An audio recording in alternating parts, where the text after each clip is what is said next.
नमस्कार दोस्तों, कैसे आप सभी लोग। सबसे पहले आप सभी का स्वागत है हमारे यूट्यूब चैनल पे स्पोकन हब छपरा में। आप सभी का स्वागत है। आई होप सभी लोग अच्छे होंगे और अपने जीवन की बेहतर जीने की कोशिश कर रहे हैं। दोस्त, हम लोग पिछले वाले वीडियो में हम लोगों ने पढ़ा था, बहुत आसान तरीका से हमने पढ़ने की कोशिश किया था रेगुलर और इरेगुलर वर्ब। और मैंने वीडियो के लास्ट में बताया था कि ट्रांजिटिव और इनट्रांजिटिव वर्ब हम लोग पढ़ेंगे। तो आज हमारे साथ आप लोग बने रहिए और वीडियो को लास्ट तक देखिए कि ताकि सारी जानकारी आपको मिल सके। और जो भी आप एग्ज़ाम दे रहे हैं ना, या तो एयरफोर्स हो, नेवी हो, बीपीएससी हो, किसी भी प्रकार का आप एग्ज़ाम दे रहे हो, एलडीसी हो, जिसमें इंग्लिश का मांग है ना, तो उस किसी भी एग्ज़ाम हो, सीजीएल का हो या किसी भी प्रकार के एग्ज़ाम हो जिसमें आप अंग्रेजी मांग है, अंग्रेजी का उसमें अच्छा मार्किंग है, तो आप समझ लेना कि भाई एकदम आपसे बन जाएगा। मतलब ग्रामर के दुनिया में एकदम आराम से आप समझ पाओगे। चलो दोस्तों, तो आज हम बात करते हैं ट्रांजिटिव और इनट्रांजिटिव के बारे में। ये है क्या, सबसे पहले हम लोग जानेंगे है क्या। भाई, ट्रांजिटिव का मतलब होता है सकर्मक क्रिया। देख रहे हैं ना यहाँ पे, ट्रांजिटिव का मतलब होगा सकर्मक क्रिया और ट्रांजिटिव का मतलब होता है अकर्मक क्रिया। ठीक है। और इसकी सबसे पहले ना ये पहचान करने की तरीका क्या है कि भाई इसको कैसे पहचान करेंगे ये है। ठीक है। तो पहचान करने के लिए ना सबसे पहले दो चार हम पॉइंट आपको दे रखे हैं कि जिससे आप समझ पाएंगे और आसानी से समझ पाएंगे। क्योंकि भैया थोड़ा सा लेंदी प्रोसेस है, आप बुक वगैरह पढ़ेंगे तो आपको समझ में नहीं आएगा, तो बहुत लेंदी प्रोसेस है। मैं इसको आपके समक्ष एकदम आसान भाषा में एकदम फंडा क्लियर करके एकदम आपके समक्ष रख दिया हूँ ना कि आपको कोई प्रकार की दिक्कत और परेशानी नहीं होगी। आप पढ़ने के बाद कहोगे हाँ वाकई में मुझे समझ में आया, मज़ा आया आज का सेशन।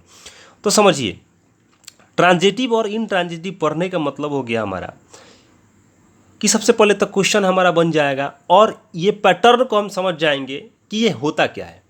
तो एक चीज़ यहाँ पे हम समझ लेते हैं, ट्रांजिटिव वर्ब अपने वाक्य में मेन वर्ब के बाद डायरेक्ट ऑब्जेक्ट लेकर आता है। मतलब कोई सेंटेंस हो और उसमें हमको चेक करना रहता है कि ये ट्रांजिटिव वर्ब है या नहीं है। तो कैसे हम चेक करेंगे और इनट्रांजिटिव वर्ब हमको कैसे चेक करना है, तो उसी चीज़ के बारे में आज हम लोग पढ़ने वाले हैं।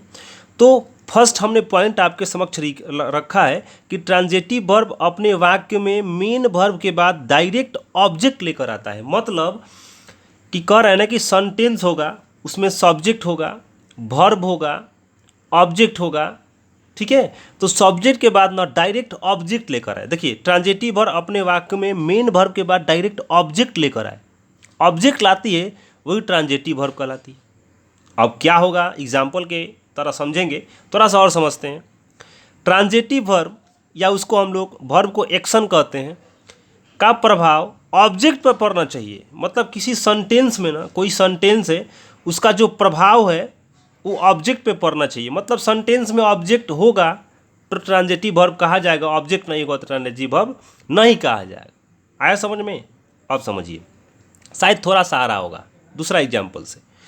अब इसको इन ट्रांजिटिव में क्या फंडा भाई, तो इन ट्रांजिटिव वर्ब अपने वाक्य में डायरेक्ट ऑब्जेक्ट नहीं लाती है, वो ऑब्जेक्ट नहीं लाती है, वो सब्जेक्ट पे ही सिमट जाती है। इन ट्रांजिटिव वर्ब का प्रभाव सब्जेक्ट पर सिमट कर रह जाती है या सिमट कर रह जाती है, आप कुछ भी कर सकते हैं यहाँ पे। अब चलिए, अब इसको तो आप जो भी हमने समझाया आपको एकदम नहीं समझ में आएगा, हमको जहाँ तक उम्मीद है एकदम नहीं समझ में आएगा। एक चीज़ आप पढ़ लीजिए, ट्रांजिटिव वर्ब अपने वाक्य में मेन वर्ब के बाद डायरेक्ट ऑब्जेक्ट लेकर आती है। इतना समझ में आ रहा है ना। अब आइए पैटर्न पे हम आते हैं, अब समझाते हैं आपको ट्रांजिटिव वर्ब होता क्या है। सबसे पहले स्पोकन हब में छपरा में आपका स्वागत है। जो भी हमारे छात्र हमारे नए चैनल के साथ जुड़ रहे हैं उनका सदा के लिए वेलकम है। और मैं चाहूँगा एकदम बढ़िया कंटेंट आपके समक्ष रखूँ, एकदम मारधार एक्शन से भरपूर एकदम समझाऊँ, आप भी एकदम समझें और सेंटेंसेस को फ्रेम करें और आगे चल के अपने जीवन को मंगलमय करें। तो एग्जाम्पल के साथ आते हैं। वही चीज़ को हमने क्या किया, यहाँ पे 2 लाइन अंग्रेजी में इसका डिफिनीसन दे दिया है। और transitive verb is a verb that requires an object to receive the action. मतलब जो है ना, एक्शन जो रिसीव करता है उसका प्रभाव जो किस पे पड़ता है, ऑब्जेक्ट पे पड़ता है। जैसे समझिए, she is taking tea. She is taking tea एक सेंटेंस है, प्रेजेंट कंटिन्यूअस टेंस का मैंने एक सेंटेंस यहाँ पे लिया है। सी मतलब सब्जेक्ट हो गया, इज मतलब हेल्पिंग वर्ब, टेकिंग के मतलब हो गया मेन वर्ब, वर्ब का फोर्थ फॉर्म है, और टी हो गया ऑब्जेक्ट। यहाँ पे कह रहे ना सी इज टेकिंग टी। ठीक है। वह चाय ले रही है। टेक मतलब लेना, ठीक है। वह चाय ले रही है, आए समझ में। तो सी इज टेकिंग टी, वह चाय ले रही है। अब यहाँ पे टी अगर नहीं होता, अगर टी नहीं होता, हमने सेंटेंस में क्या बताया है कि कोई भी सेंटेंस वर्ब के बाद ऑब्जेक्ट लेकर जो सेंटेंस आता है वही ट्रांजिटिव वर्ब कहलाता है। आए समझ में। कोई भी सेंटेंस हो, ठीक है, मेन वर्ब के बाद ऑब्जेक्ट आता है और इसका प्रभाव ऑब्जेक्ट पे पड़ता है, मेन वर्ब का प्रभाव ऑब्जेक्ट पे पड़ता है, वही ट्रांजिटिव वर्ब कहलाता है। जैसे सी इज टेकिंग टी, वह चाय ले रही है, ठीक है। अगर होता सी इज टेकिंग, अगर यहाँ पे टी नहीं होता, यहाँ पे टी अगर नहीं होता तो वो ले रही है। क्या ले रही है? सेंटेंस कंप्लीट नहीं हो रहा है ना। अगर सेंटेंस कंप्लीट नहीं होए तो समझ लेना कि इनट्रांजिटिव है, और सेंटेंस पूर्ण रूप से कंप्लीट हो जाए और एक्शन का प्रभाव जो है, वर्ब का, क्रिया का प्रभाव जो है ऑब्जेक्ट पे पड़े, तो आप समझ लेना कि वो ट्रांजिटिव वर्ब है। अब शायद आपको समझ में आ रहा था। ट्रांजिटिव वर्ब का प्रभाव जो होता है ना, ट्रांजिटिव वर्ब समझने का यही एक तरीका है कि सेंटेंस को पढ़ लेंगे, उसका प्रभाव ऑब्जेक्ट पे पड़े तो समझ लेना ट्रांजिटिव वर्ब है, अगर ना पड़े तो इनट्रांजिटिव है। आप समझिए, सी इज टेकिंग टी, वह चाय ले रही है, ठीक है। टेकिंग मतलब लेना, ठीक है। वह चाय ले रही है। अब एक सेंटेंस और लेते हैं, they are reading a story, they are reading a story, subject है, हेल्पिंग वर्ब है, रीडिंग क्या है, मेन वर्ब है, स्टोरी क्या है, ऑब्जेक्ट है। They are reading a story, वे लोग क्या कर रहे हैं, स्टोरी को पढ़ रहे हैं, ठीक है। वे लोग पढ़ रहे हैं, क्या पढ़ रहे हैं, इसका प्रभाव किस पे जा रहा है, स्टोरी पे। वे लोग पढ़ रहे हैं, दे आर रीडिंग, वे लोग पढ़ रहे हैं। अगर स्टोरी नहीं होता तो इसका प्रभाव किस पे जाता, मतलब सब्जेक्ट पे ही सिमट कर आ जाता। वे लोग पढ़ रहे हैं, दे आर रीडिंग, वे लोग पढ़ रहे हैं। अब अगर स्टोरी को हम यहाँ से काट देते हैं, इतना ही समझिए, दे आर रीडिंग, वे लोग पढ़ रहे हैं, तो इसका प्रभाव किस पे जा रहा है, सब्जेक्ट पे। दे आर रीडिंग, वे लोग पढ़ रहे हैं। अब क्या पढ़ रहे हैं नहीं समझ में आ रहा है, तो अगर यहाँ पे स्टोरी ना दे तो इनट्रांजिटिव हो जाएगा, और स्टोरी आ जाए तो आप समझ लेना कि ट्रांजिटिव हो गया। तो they are reading a story, वे लोग किताब या क्या बोलते हैं, स्टोरी को पढ़ रहे हैं, वे लोग स्टोरी पढ़ रहे हैं, तो आप समझ लेना कि रीडिंग का प्रभाव मतलब क्रिया या एक्शन का प्रभाव किस पे पड़ रहा है, स्टोरी पे पड़ रहा है, तो आप समझ लेना कि ये ट्रांजिटिव वर्ब है। क्लियर? शायद आपको क्लियर होगा। एक और एग्जांपल लेते हैं, ही टुक माई पेन। टुक, टेक का वर्ब का सेकेंड फॉर्म है, पास्ट इंडेफिनिट टेंस है। एक एग्जाम्पल हमने लिया है, ही टुक माई पेन, वह मेरा पेन लिया, ठीक है, या उसने मेरा पेन लिया। तो ही टुक माई पेन, माई पेन क्या हो गया, ऑब्जेक्ट। अगर ही यहाँ पे ऑब्जेक्ट अगर नहीं रखते तो क्या होता, ही टुक, उसने लिया, क्या लिया, सेंटेंस कंप्लीट नहीं हो रहा है। मतलब कि सेंटेंस पूर्ण रूप से कंप्लीट हो और उसमें ऑब्जेक्ट हो तो ट्रांजिटिव वर्ब होगा, अगर नहीं हो तो समझ लेना ऑब्जेक्ट नहीं हो तो इनट्रांजिटिव वर्ब होगा। क्लियर हो गया? आज शायद हमको लग रहा है कि अब क्लियर हुआ होगा, ठीक है। He loves music, he loves, वह प्यार करती है या करता है, सॉरी लड़का है, माफी चाहता हूँ, वो ही लव्स, वह प्यार करता है, किसको, म्यूजिक को। अगर म्यूजिक नहीं रहता, ऑब्जेक्ट नहीं रहता तो क्या होता, ही लव्स, वह प्यार करता है, किसको करता है। एक चीज़ और, यहाँ पे आप प्रश्न पूछ सकते हैं खुद से, जैसे आप सेंटेंस पढ़ रहे हैं, ठीक है, तो एक चीज़ और समझ लो, वाट और हुम, ये चीज़ आपको होना चाहिए सेंटेंस पूछने की। जैसे समझो, she is taking, she is taking, वह ले रही है, क्या ले रही है, क्या ले रही भाई नहीं मालूम है, अच्छा चाय ले रही है, अच्छा तब ये हो जाएगा ट्रांजिटिव, ठीक है। इसमें आप वाट और हुम से क्वेश्चन पूछ सकते हैं, ठीक है। अगर क्वेश्चन का जवाब आपको मिल जाए तो समझ लेना, क्वेश्चन का पूर्ण रूप से अगर जवाब आपको मिल जाए तो आप समझ लेना कि ट्रांजिटिव है, और जवाब ना मिले तो वो समझ लेना क्या इनट्रांजिटिव है। क्लियर? हमको जहाँ उम्मीद है आप क्लियर कर रहे होंगे। एक एग्जाम्पल और लेते हैं, the child kicked the ball, ठीक है, the child kicked the ball. एक और एग्जाम्पल लेते हैं, ही थ्रू द बॉल, ऑब्जेक्ट है, इसमें भी द बॉल ऑब्जेक्ट है, इसमें भी द बॉल ऑब्जेक्ट है, ही थ्रू द बॉल, आप समझ रहे होंगे। अब चलिए आगे आते हैं, थोड़ी सी हम आगे आते हैं और इनट्रांजिटिव को समझने की कोशिश करते हैं। नोट, एक चीज़ और, ट्रांजेटिव में थोड़ा सा एक चीज़ और समझ लेंगे। ट्रांजेटिव वर्ब बिना प्रीपोजिशन के डायरेक्ट ऑब्जेक्ट लेती है। मतलब अगर यहाँ वर्ब के बाद अगर कोई प्रीपोजिशन आ जाता है, ठीक है, तो आप समझ लेना कि वो इनट्रांजेटिव में चला जाएगा।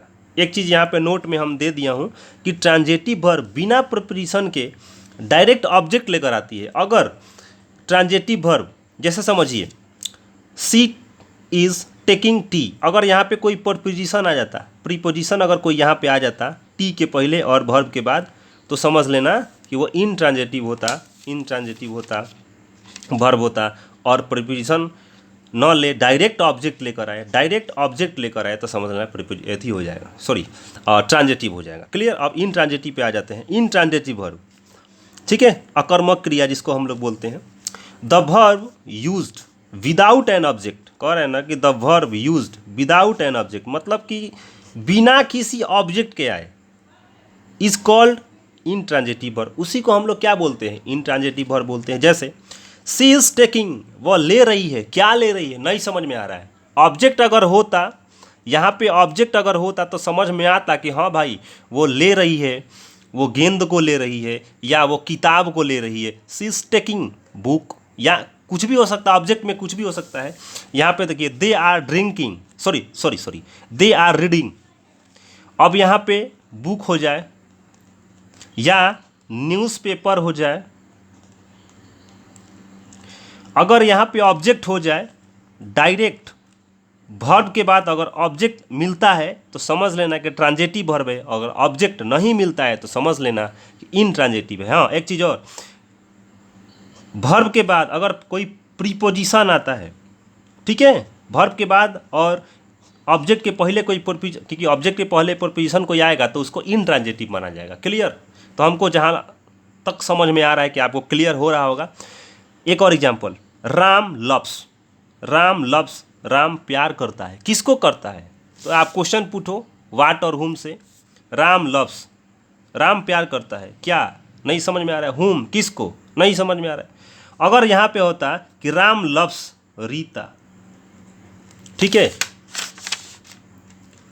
क्षमा चाहूँगा थोड़ा सा पेज घसक गया था, और यहाँ पे जो मैंने एग्जांपल दिया कि बार रिपीट कर देता हूँ। सी इज टेकिंग, यहाँ पे ऑब्जेक्ट अगर हम डाल देते हैं, सी इज टेकिंग, यहाँ पे हम ऑब्जेक्ट अगर डाल देते हैं तो ये सेंटेंस क्या हो जाएगा, ट्रांजिटिव हो जाएगा। कोई ऑब्जेक्ट यहाँ पे अगर डाल देते हैं तो यहाँ पे सी इज टेकिंग, इसका प्रभाव अगर सब्जेक्ट पे ही पढ़ के सिमट जाता है तो आप समझ लेना कि इनट्रांजिटिव है। यहाँ पर देखिए दे आर रीडिंग, इतना ही सेंटेंस पे अगर खत्म हो जाता है दे आर रीडिंग, तो आप समझ लेना कि इनट्रांजिटिव है। इसका प्रभाव केवल सब्जेक्ट पे पड़ रहा है, यहीं पर सिमट के रह जा रहा है। लेकिन मैंने यहाँ पे एक चीज़ लिखा था, वाट और हुम, क्या और, है ना, क्या और हुम, मतलब इससे आप क्वेश्चन जब पूछते हैं ना तो आप समझ लेते हैं, आपको कंफर्म हो जाता है। जैसे राम, यहाँ पे है राम लव्स रीता, राम लव्स रीता, राम प्यार करता है, किसको, हुम। आप अगर क्वेश्चन पूछिए वाट या हुम से, आप क्वेश्चन ही डायरेक्ट पूछ लीजिए, राम लव्स, किसको, यहाँ पे कुछ नहीं है, यहाँ पे सेंटेंस को इंड हो जा रहा है, ख़त्म हो जा रहा है, आधा अधूरा सेंटेंस था। आप समझ लेना कि भाई इनट्रांजिटिव है।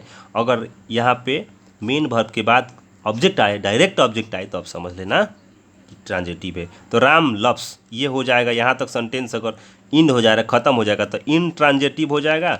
और राम लव्स रीता अगर आ जाता है सब्जेक्ट के बाद तुरंत डायरेक्ट ऑब्जेक्ट आ जाता है, अगर ऑब्जेक्ट के पहले कोई प्रीपोजिशन लग जाता है तो समझ लेना कि इनट्रांजिटिव है। और प्रीपोजिशन नहीं आता है, प्रीपोजिशन नहीं आता है, लव्स के बाद तुरंत डायरेक्ट ऑब्जेक्ट आता है, तो आप प्रीपोजिशन ट्रांजिटिव वर्ब समझ लेते हैं।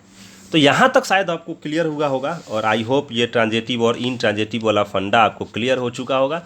तो मैं चाहता हूँ कि थोड़ा सा ये वाला फंडा आप वाट और हुम, क्या और किसको वाला फंडा ये समझ लें कि क्वेश्चन खुद से ही पूछें तो आपको मज़ा आ जाएगा, और ट्रांजिटिव और इनट्रांजिटिव आप समझ लेंगे। ठीक है, चलिए थैंक यू वेरी मच। आज के लिए इतना ही, और लेते छोटे से ब्रेक, और शायद आपको पूर्ण रूप से समझ में आया होगा। और जहाँ भी दिक्कत परेशानी होगा तो प्लीज़ आप कमेंट करें।